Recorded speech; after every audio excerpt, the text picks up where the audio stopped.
Hello viewers, আজকে আপনাদেরকে জানাবো ব্যালন ডি'অর পুরস্কার 2024-এর জন্য মনোনীত সর্বোচ্চ র্যাঙ্কিংয়ে থাকা 20 জন খেলোয়াড় সম্পর্কে বিস্তারিত তথ্য। ব্যালন ডি'অর পুরস্কার 2024-এ মনোনীত তালিকায় 1 নম্বরে রয়েছে হ্যারি কেন। তিনি বায়ার্ন মিউনিতে খেলেন, তার গোল সংখ্যা 51টি। 2 নম্বরে রয়েছে কিলিয়ান এমবাপ্পে। তিনি প্যারিস জায়ান্টে খেলতেন কিন্তু বর্তমানে রয়েছে রিয়াল মাদ্রিদে, তার গোল সংখ্যা 52টি। 3 নম্বরে রয়েছে আর্লিং হালান্ড। তিনি ম্যানচেস্টার সিটির হয়ে খেলছেন, তার গোল সংখ্যা 34টি। 4 নম্বরে রয়েছে ভিনিসিয়াস জুনিয়র।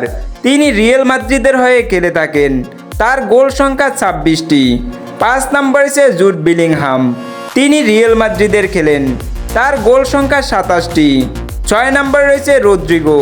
তিনি রিয়াল মাদ্রিদের হয়ে খেলেন, তার গোল সংখ্যা 18টি। 7 নম্বরে রয়েছে বুকো সাকা। তিনি আর্সেনালের হয়ে খেলেন, তার গোল সংখ্যা 18টি। 8 নম্বরে রয়েছে অ্যান্টোনিও গ্রিজম্যান। তিনি অ্যাটলেটিকো মাদ্রিদে খেলে থাকেন, তার গোল সংখ্যা 22টি। 9 নম্বরে রয়েছে লাউতারো মার্টিনেজ। তিনি বর্তমানে খেলছেন ইন্টার মিলানের হয়ে। 10 নম্বরে রয়েছে লিওনেল মেসি। তিনি ইন্টার মায়ামির হয়ে খেলে থাকেন।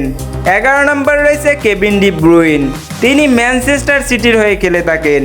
12 নম্বরে রয়েছে রদ্রি। তিনি ম্যানচেস্টার সিটির হয়ে খেলে থাকেন, তার গোল সংখ্যা 10টি। 13 নম্বরে রয়েছে বার্নার্দো সিলভা। তিনি ম্যানচেস্টার সিটির হয়ে খেলে থাকেন। 14 নম্বরে রয়েছে অ্যান্টোনিও রদ্রিগার। তিনি রিয়াল মাদ্রিদের হয়ে খেলে থাকেন, তার গোল সংখ্যা 3টি। 15 নম্বরে রয়েছে লামিন ইয়ামাল। তিনি বর্তমানে বার্সেলোনার হয়ে খেলে থাকেন। 16 নম্বরে রয়েছে হ্যারি কেন। তিনি খেলে থাকেন টটেনহাম হটস্পারের। 17 নম্বরে রয়েছে কেভিন ডি ব্রুইন। তিনি খেলে থাকেন ম্যানচেস্টার সিটিতে। 18 নম্বরেও রয়েছে লিওনেল মেসি। 19 নম্বরে রয়েছে লাউতারো মার্টিনেজ। তিনি ইন্টার মিলানের হয়ে খেলেন।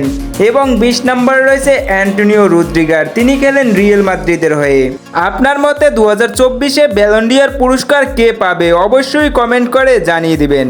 প্রতিদিনের সকল প্রকার খেলাধুলার আপডেট পেতে অবশ্যই চ্যানেলটিকে সাবস্ক্রাইব করে পাশে থাকা বেল আইকনটি বাজিয়ে রাখুন, যাতে খুব সহজেই খেলার আপডেট পেতে পারেন।